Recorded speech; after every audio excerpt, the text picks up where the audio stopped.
好，各位同学，我们先要来复习一下上礼拜讲的东西。大家还记得我们上礼拜讲了什么吗？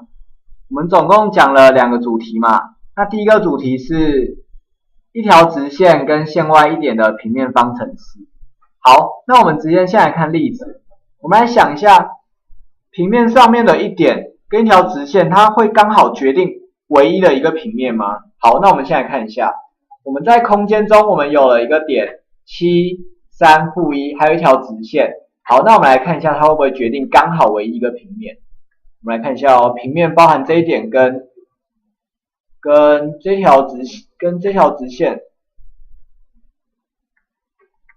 平面包含这个点跟这条直线。好，虽然说 P 点在平面的外面，但其实基本上平面是无限延伸的，所以我们可以看到，你不管怎么去移动你的角度去看这个点跟这条线，它永远平面都是固定的。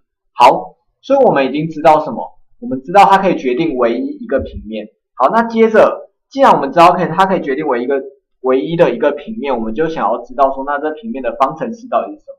好，那还记得我们上礼拜的步骤吗？第一步，我们就先把直线 L 参数化。那我们参数化之后可以得到 L 的参数方程式，它是 x 等于 t，y 等于5减 4t，z 等于-5加 2t， 那其中 t 是实数嘛，对不对？好，那我们第二步呢？我们第二步要找线上的一个点，那我们令 t 等于1嘛，随便找一个点。好，所以我们令 t 等于1。好，假设我们找到这点 Q 点它的坐标是1、1、-3。好，因为把1带进去嘛 ，x 就等于1 ，y 就等于5减4就是1，那 z 就等于-5加 2t 就是-3。好，那再来我们做的动作是什么？我们是不是做 QP 的向量？我们做 QP 的向量，然后呢，我们要求的是不是 QP 在 L 上 ，QP 在 L 上的分量嘛，对不对？那我们有这个要干嘛？我们利用 QP 去外积 L 的方向向量，我们就可以得到一条向量，它是垂直于原本这两个嘛。我们之前讲过，假设你 A 向量跟 B 向量做外积，那外积出来的那个向量就会垂直于原本的 A 跟原本的 B 嘛。好，所以我们先做外积之后，我们把 QP 跟 L 做外积之后，我们可以得到它们外积的值是12、-10、-26。那我们取系数比较简单的嘛，6、-5跟-13。好，那为什么我们要求这个方向向量呢？不，我们为什么要求这个这个外积的向量？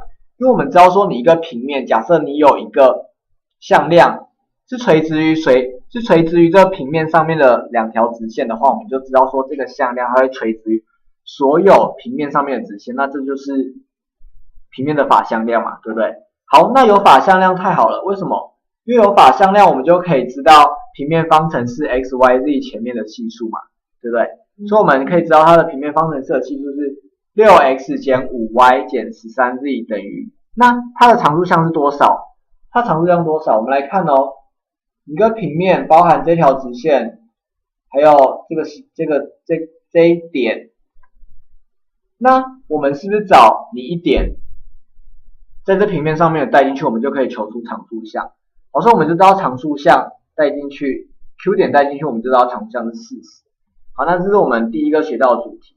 好，那第二个学到的主题是什么呢？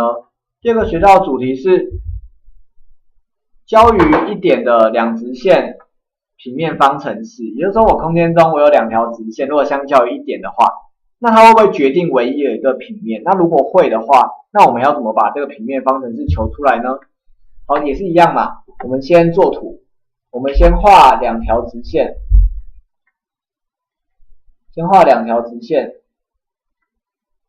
好，我们有2条直线之后呢，我们来测试看看它会不会决定唯一的一个平面。